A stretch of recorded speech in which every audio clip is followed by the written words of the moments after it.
ഇന്നലെ കണ്ട സാധനം ആയിരിക്കില്ല ഇന്നത്തെ സാധനം. You are only as good as your last add എന്ന് പറയുന്നത് സത്യമാണ്. അപ്പം ഇപ്പം പഴയ പോലത്തെ ഭയങ്കര ക്ലാസിക് ലോങ് ഹെഡ്ലൈൻസ് എഴുതി കഴിഞ്ഞാൽ ആരും വായിക്കുന്നില്ല. എന്നാൽ അതേസമയം ആ ഹെഡ്ലൈനിൽ ഒരു സ്പെല്ലിംഗ് മിസ്റ്റേക്ക് ഉണ്ടെങ്കിൽ ലോകത്തുള്ള എല്ലാവരും വായിച്ചിരിക്കും. And they will send it you over, tweet it, they will do all kinds of shit with it.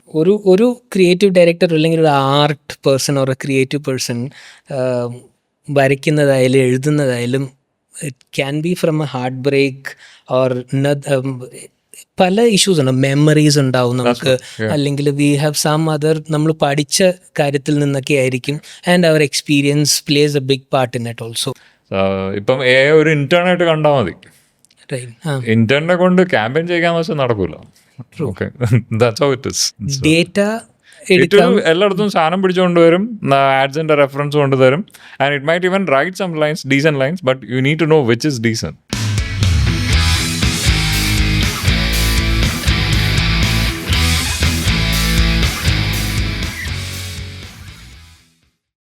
Even when you look in to the advertising, emotions ആണ് നമ്മൾ കൂടുതലും സെല്ലാവുന്നത്. ബട്ട് ഇന്ന് എല്ലാം ഈ വൈറാലിറ്റിക്ക് വേണ്ടിയിട്ട് ചെയ്യുന്ന ആസ്പെക്ട്സിലോട്ടാണ് വരുന്നത്. അപ്പം ഈ കോണ്ടന്റിൽ എല്ലാത്തിലും ഈ ഇമോഷണൽ കണക്ട് മിസ് ചെയ്യുമ്പോൾ അതുകൊണ്ടാണോ ഇപ്പോഴത്തെ മിക്ക ക്യാപ്ഷൻസ് എഴുതുന്നതായാലും മിക്ക നല്ലൊരു ക്രിയേറ്റീവ് റൈറ്റിംഗ് വായിച്ചു കഴിഞ്ഞാലും it doesn't takes you to a different journey. എല്ലാം ആ ഒരു മൊമെൻറ്റിൽ, ഒരു ഫ്യൂ സെക്കൻഡ്സിൽ അല്ലെങ്കിൽ ഒരു ഹാഫ് ആൻ അവറിൽ നമ്മൾ തന്നെ മറന്നു പോകും. അതെ, അതിപ്പം ബിക്കോസ് പണ്ടൊക്കെ എന്ന് പറഞ്ഞാൽ നമുക്കൊരു ബുക്ക് വായിക്കാനുള്ള സമയമുണ്ട്, ഇപ്പം അതില്ല. ദെൻ പേപ്പർ വായിക്കാറില്ല പകുതി പേരും. പിന്നെ പകുതി സമയം you are lost in your dome scrolling. You just scroll like, and അതിൽ വന്ന സാധനമൊക്കെ തലേ കിടന്ന് മറിഞ്ഞുകൊണ്ടിരിക്കും. അപ്പോഴായിരിക്കും ഒരു ലൈൻ കാണുന്നത്, you will just read it and then maybe അടുത്ത ജംഗ്ഷനത്തും you might forget it. So അത് നമുക്ക് ഇപ്പോഴത്തെ ഇതെന്നേ പറയാൻ പറ്റുള്ളൂ. ഇനിയും കാണുമെന്ന് എനിക്ക് തോന്നുന്നു. It will become worse because there are so many things like clamoring for our attention, no? And ഇപ്പൊ നമ്മൾ ആ ലൈനൊക്കെ വായിച്ച് ആസ്വദിച്ചിരിക്കണമെങ്കിൽ ഒരു ഫോൺ വരുന്ന വേറെ വല്ലതും പറയും, അതോടുകൂടി കംപ്ലീറ്റ് ബ്ലാങ്ക് ആയി പോകും. സോ ദാറ്റ് അതും എയുമായിട്ട് വലിയ പ്രശ്നമില്ല, because A has nothing to do that. But A can churn out enough and more stuff that you will be like confused. A slop എന്ന് പറഞ്ഞൊരു സാധനം ഇപ്പൊ നടക്കുന്നുണ്ട്. That is like everything looks like a template. No. So after a certain point in time you lose interest. So that is it. ആ ഒരു ഫെമിലിയാരിറ്റിയുടെ സാധനമില്ല. Like you have a blind spot. അപ്പൊ അതാണ് ഇപ്പൊ അശോക് പറഞ്ഞ സാധനം. അപ്പൊ ഒരേപോലത്തെ സാധനം കണ്ട് കണ്ട് കണ്ട് നമുക്ക് മടുത്തു. ക്ലിക്ക് ബേറ്റ്സ് പോലത്തെ സാധനങ്ങൾ ഇടുന്നുണ്ട്. ഇന്നത്തെ ക്ലയൻസും ഇതുപോലെ എക്സ്പെക്ട് ചെയ്യാറുണ്ടോ? അതായത് AI റിട്ടൺ ആണോ എന്നുള്ള ഒരു ക്വസ്റ്റ്യൻസ് വരാറുണ്ടോ? അതോ not really, they don't really ask for it. But whether it works or not is the big question. This thing is like, if നമ്മൾ കൊടുത്ത ഒരു 4-5 പ്രാവശ്യം if it is not working, he will go to ChatGPT and ask it to write. Okay. So he will try his hand. അത് ആരെയും restrict ചെയ്യാൻ പറ്റത്തില്ല. Correct. Even for the servicing team it's the same thing. Like if servicing doesn't like something creative is giving them, they can go and experiment. ആ ഒരു freedom ഉണ്ട്. Suddenly AI has become like I told you, it's a tool. എല്ലാവർക്കും സ്ട്രം ചെയ്ത് നോക്കാൻ പറ്റും. പക്ഷെ correct പാട്ട് വരണമെങ്കിൽ അത് അറിയാവുന്ന ആളുടെ കയ്യിൽ വന്നാലേ അത് വരുള്ളൂ. പിന്നെ ഏക്ക് വേറൊരു പ്രശ്നമുണ്ട്, അറിയാം. മറ്റേ പ്രാവൻകൂട് ഷാപ്പ് എന്ന് പറഞ്ഞത് കണ്ടിട്ടുള്ളൂ. അതിലൊരു ക്യാരക്ടർ ഇല്ല. അയാളുടെ അടുത്ത് തിരിച്ചും മറിഞ്ഞ് ചോദിച്ചു കഴിയുമ്പോൾ he will agree to everything. So a is like that. അപ്പോൾ ഒരു സാധനം സത്യമാണെന്ന് പറഞ്ഞാൽ അത് ശരിക്കും സത്യമാണെന്ന് ചോദിച്ചു കഴിഞ്ഞാൽ സത്യമാവാതിരിക്കാം, പക്ഷെ സത്യമായിരിക്കും. അങ്ങനത്തെ it won't definitely say for sure that it is that. Okay, അതൊരു പ്രശ്നമാണ്. അതിങ്ങനെ നമ്മൾ ചോദിക്കുന്നത് നമ്മളെ ഫീഡ് ചെയ്തുകൊണ്ടിരിക്കും. സോ എന്താണ്, നമുക്കിപ്പം ചീത്ത കേൾക്കണ്ടെന്ന് ഇഷ്ടമുണ്ടെങ്കിൽ ഏയുടെ അടുത്ത് സംസാരിച്ചുകൊണ്ടിരുന്ന ജീവിതം നല്ലതും അല്ലെങ്കിൽ നമുക്ക് കേൾക്കേണ്ട കാര്യങ്ങൾ മാത്രം ഫിഗർ. നമ്മുടെ കുറച്ചൊരു ഇന്ററാക്ഷൻ കഴിയുമ്പോഴത്തേക്ക് algorithm will figure out like ഇവൻ ഇന്ന സാധനങ്ങൾ പറഞ്ഞ് ഇവനെ സൂചിപ്പിക്കാം. That's where it takes you to that hallucinated. Then you are like അവനെ വിശ്വസിച്ച് തുടങ്ങും കുറച്ചു നേരം കഴിയുമ്പോഴത്തേക്ക്. തിരിച്ച് ക്വസ്റ്റ്യൻ ചെയ്ത് കഴിഞ്ഞിട്ടുണ്ടെങ്കിൽ ചോദിച്ചു നോക്കുക. എന്തെങ്കിലും ഒരു സാധനം എഴുതിയിട്ട് ഇസ് ദിസ് കറക്റ്റ് എന്ന് പിന്നെ ചോദിച്ചു കഴിഞ്ഞാൽ it will tell you that like it may be right, it may not be right എന്നുള്ള സാധനം പറയും. ഞാൻ അതിനകത്ത് അത്ര കേറിയിട്ടില്ല. അതാണ് ഞാൻ പറഞ്ഞത്. Like you can have an idea, you can make it work, but don't expect AI to come up with an idea. It will never come up with an idea. Okay. because it will just take from some sources and it will give you stuff. ഇപ്പോഴുള്ള എല്ലാവരുടെയും basic worry AI വരുന്നു എന്നുള്ളത് is that only because of ഒരു helping tool അല്ലെങ്കിൽ ഒരു കോ worker എന്ന് നമ്മൾ എടുക്കാണ്ട് നമ്മൾക്കൊരു ത്രെട്ടായിട്ട് കാണുന്നത് കൊണ്ടാണോ ഈ ഒരു ഒബ്വിയസ്ലി അതാണ്. ബിക്കോസ് ഇപ്പം ആദ്യം ഫോട്ടോഷോപ്പൊക്കെ വന്നപ്പോഴും കുറേ ആളുകൾക്ക് പ്രശ്നമായിരുന്നല്ലോ. സ്റ്റുഡിയോ ഒക്കെ നിന്ന് പോകും, മറ്റേ കട്ട് പേസ്റ്റ് ചെയ്യുന്നവരും സ്പ്രേ കണ്ട് ചെയ്യുന്നവർക്കൊക്കെ പണി പോകും. പക്ഷെ അവരെല്ലാം നേരെ ഫോട്ടോഷോപ്പ് പഠിച്ചു കഴിഞ്ഞപ്പോഴത്തേക്ക് it became that thing, right? So അതുപോലെ ഉള്ളൂ. ഈ ഒരു feeling is there still in the ഏജൻസീസിൽ. അത് ഭയങ്കര, ബിക്കോസ് ഞാൻ IT ഇൻഡസ്ട്രിയിൽ നമ്മൾ നോക്കുന്ന സമയത്ത് എവ്രി വൺ ഫീൽസ് ദാറ്റ് ഈ ഡെവലപ്മെൻറ്റ് ഏരിയയിലുള്ളവർക്കൊക്കെ ആ ഒരു ഫസ്റ്റ് സെറ്റ് ഓഫ് ഒരു 5 years ഡെവലപ്മെൻറ്റ് ഏരിയയിലുള്ളവർക്ക് ChatGPT ഓർ കോപൈലറ്റ് ഇതെല്ലാം അവരുടെ ജോബ് ഈസിയർ ആക്കുകയല്ല ചെയ്യുന്നത്. അവരുടെ പേടിയാണ്. ജോബ് ഈസിയർ ആക്കുകയാണ് ശരിക്കും പറഞ്ഞത്, പക്ഷെ അവർക്ക് പേടിയാണ് എൻ്റെ ജോബ് പോവോ എന്നുള്ളത്. അപ്പോൾ അതേ ഒരു ഇത് അഡ്വർടൈസിങ്ങിലും വരാനുള്ള പക്ഷേ ഒരിക്കലും ഒരു മനുഷ്യനെ റീപ്ലേസ് ചെയ്യാൻ പറ്റത്തില്ല. ആൻഡ് ഇപ്പം ശരിക്കും എന്താണ് സ്റ്റോറി ബോർഡ് ചെയ്യാൻ ഭയങ്കര എളുപ്പമാണ് AI ഉള്ളതുകൊണ്ട്. സോ അപ്പം ഇല്ലസ്ട്രേറ്ററിന് അപ്പോൾ illustrator can do something else, right? It doesn't have to do only storyboards. അപ്പം ആ ഒരു സാധനമുണ്ട്. പിന്നെ ഇപ്പം നമുക്ക് കോൺസെപ്റ്റ്സ് പ്രസൻറ്റ് ചെയ്യാൻ ഭയങ്കര എളുപ്പമാണ്. You don't have to really shoot, you just have to ask it. അങ്ങനത്തെ സാധനം പറഞ്ഞ് ചെയ്യാം. അപ്പോൾ അങ്ങനെയൊക്കെ നോക്കുമ്പോൾ it is speeding up the process a lot. കുറച്ചും കൂടെ പ്രൊഡക്റ്റീവ്, എളുപ്പം സാധനം കൊണ്ട് കാണിക്കാൻ പറ്റും. ക്ലയൻറ്റ് പിന്നെ വേണോ വേണ്ടോ എന്ന് പറയും, ഫോട്ടോഗ്രാഫി വേണോ വേണ്ടോ എന്ന് പറയും. ദെൻ ഫോട്ടോഗ്രാഫി വേണ്ടെന്ന് പറഞ്ഞാൽ again you have to work on the images you have created and those kind of. So ആ ഒരു ആസ്പെക്റ്റിൽ കുറെ എക്സ്ട്രാ വർക്ക്, ഒരുപാട് ഇടയ്ക്കുള്ള സാധനങ്ങൾ പ്രോസസ്സസ് പെട്ടെന്ന് എലിമിനേറ്റ് ആയി. റൈറ്റ്. ഓക്കെ. എപ്പോഴെങ്കിലും ഈ ഇവാലുവേറ്റ് ചെയ്യാൻ നിൽക്കുന്ന സമയത്ത് have you faced a state or seen a particular campaign which is completely in AI, which is created in AI? ഇപ്പം പക്ഷേ കാറ്റഗറീസ് ഉണ്ട് അങ്ങനെ, ലൈക്ക് AI മാത്രം വെച്ചിട്ടുള്ള കാറ്റഗറീസ് ഉണ്ട്. ആൻഡ് ലൈക്ക് AI എത്തിക്സിൻ്റെ പാർട്ടായിട്ട് they are supposed to mention that it is created using AI kind of a thing. Okay. ആ മറ്റേ ഇത് ചെയ്യണം, ഡിസ്ക്ലെയിമേഴ്സ് കൊടുക്കേണ്ടി വരും അല്ലേ? അതിൽ വല്ല ഇപ്പം ഇൻ കേസ് ഈ റീസെൻ്റ്ലി ഒരു ആർട്ടിക്കിൾ ഞാൻ വായിച്ചായിരുന്നു, ഒരു പേപ്പർ ആഡിൽ one of the character has a resemblance in a guy in north India and he has claimed this thing. അപ്പോൾ അതും ഇതേപോലെ ഇഷ്യൂസ് വരാറുണ്ടാവുമോ? അങ്ങനെ പക്ഷെ നമുക്ക് പറയാൻ പറ്റില്ലല്ലോ, because you can say like you copied me, because അതെന്താണേലും somewhere your data has leaked and that's why that machine has trained on you. So the bigger evil is somewhere else. നമ്മൾ എങ്ങനെ സിസ്റ്റത്തിൽ കയറി എന്നുള്ളതാണ് നോക്കേണ്ടത് അവിടെ. ബിക്കോസ് അതിനെ പഠിപ്പിക്കാൻ യൂസ് ചെയ്യുന്നത് വെച്ചിട്ടല്ലേ അത് നമ്മുടെ തൊട്ട് ഔട്ട്പുട്ട് വരത്തുള്ളൂ. ബിക്കോസ് ഇപ്പം ഗിബ്ലി സ്റ്റുഡിയോ ആണെങ്കിലും somebody has fed that whole thing in there. അപ്പോൾ അത് വരാതിരിക്കണമെങ്കിൽ maybe stronger copyrights and those kind of things have to be in place. That is a bigger thing that the world has to take care of it. വരും, അത് വരാതിരിക്കത്തില്ല. We had brought in this point also, the era which you have gone through. ഒരു campaign run ചെയ്യണം അല്ലെങ്കിൽ campaign pitch ചെയ്യണം എന്നുണ്ടെങ്കിൽ there are a lot of sections, lot of processes, right? ഒരു guide lines follow ചെയ്യണം, എഴുതുന്നൊരു ഇത്, അതിൻ്റെ വേറെ ക്രിയേറ്റീവ്സ് ഉണ്ടാക്കുന്നത്, പിന്നെ ഇതെല്ലാം കൂടെ ഒരു പിച്ച് ഡെക്ക് ആക്കിയിട്ട് ഉണ്ടാക്കുന്ന ഒരു പ്രോസസ്സ് ഓൾസോ ഉണ്ട്.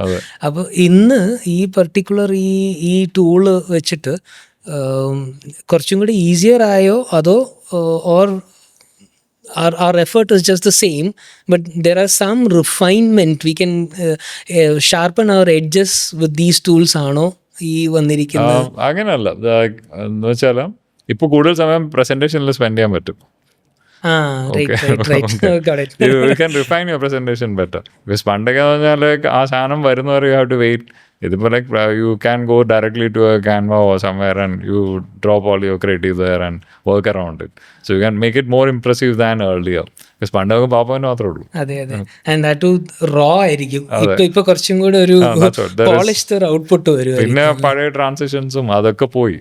ഇപ്പൊ ക്യാൻവയിലൊക്കെ ഇപ്പം പ്രൊഡക്ഷൻ ഹൗസസ് നമുക്ക് പ്രസന്റ് ചെയ്യുമ്പം they even show you like short references directly there.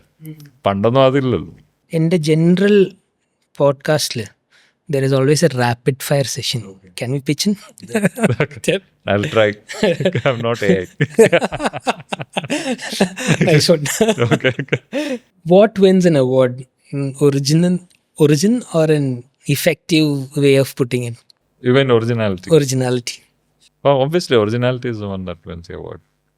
Yeah, it has to be original. That's the point. Yeah. That's the point. It has to be original. It has to be relevant to the product as well. Product or the brand. That's what it is. Yeah. Second one, prompt or pencil. If both create magic, which one the real artist we can say? See, it's both, because like pencil is illustrator kind of thing. Prompt can be anything. Like you can create an image or whatever. So I think it should be both. It should be a mix of both. So first you do your doodles and figure out what you want the thing to deliver. Create a prompt out of it and get something out of it faster. Balanced ആയിരിക്കണം അപ്പോൾ നമുക്ക് എല്ലാം ചെയ്യുമ്പോൾ. Right. Inspiration or algorithms? Which one you would vouch for, muse or model? Inspiration any day. Yeah. That can be elevate with the using the algorithms, right? But then like in real life, no, you don't think algorithms, right? It is inspiration. You either check for girl wearing red dress or like blue dress kind of a thing, but you don't know what the algorithm is thinking or like what it's doing. So that we don't. Mm-hmm. Or you'll have to frame it differently, saying like what is trending now. So then it becomes a different question. Okay. Yeah. Okay. Right. But still, inspiration is yours. In a creative pitch, emotion or efficiency saves the day. It has to be a balance, right? If at all ഒരാളെ higher ചെയ്യണം എന്നുണ്ടെങ്കിൽ ഒരു നല്ലൊരു content റൈറ്ററിനെയാണോ അതോ നല്ല prompt ചെയ്യാൻ പറ്റുന്ന ഒരു ടെക്നിക്കൽ ആളെ എടുത്താൽ മതിയായിരിക്കുമോ? No, now we have come to a point where you need somebody who can prompt as well as write. Because if you don't have a decent vocabulary, most of these things are like very Western. Okay. So you can't ask the machine a word that means so many other things, which can be interpreted in so many different ways, right? So you might get something else. So that way you need somebody who is very good with the language. At the same time, he should know what the prompt is or like what the brief is. നേരത്തെ പറഞ്ഞാൽ it has to be a proper balance. രണ്ടിലും. And we need more people like that. That is there. In general, AI work ചെയ്യുന്നതും നമ്മൾ humans work ചെയ്യുന്ന പോലത്തെ ഓരോ സാധനങ്ങൾ എടുക്കുന്നതും that is also known as patterns, right? നമ്മുടെ മെമ്മറി ആണെച്ചാലും നമ്മുടെ ഇതാണെച്ചാലും even the data also what algorithms takes is also from the data patterns.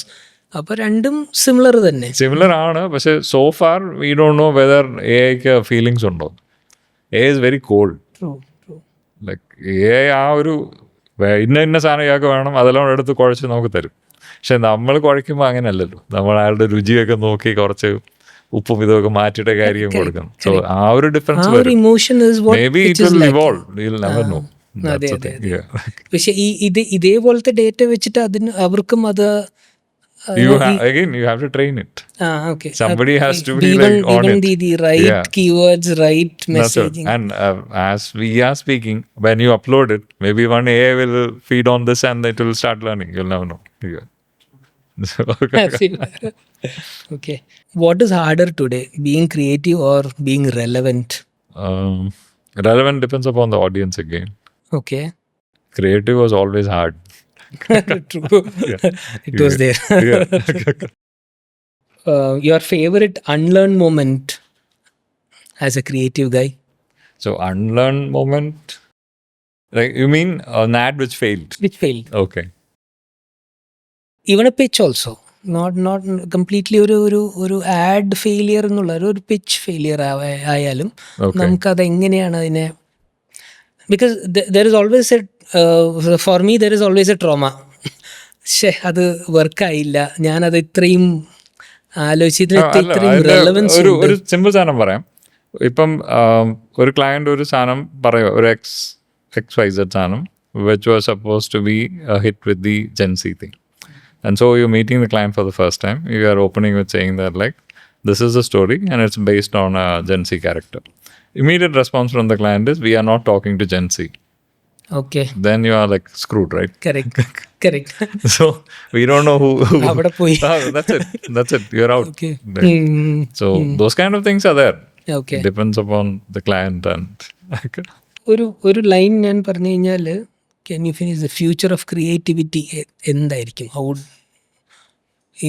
with your experience and being in such profiles, എന്തായിരിക്കും ഇനി വരാൻ പോകുന്നത്? To be frank, I have no clue, because like, I'm just a small speck in this advertising universe. So there are like major gurus out there who will tell you what it is going to be.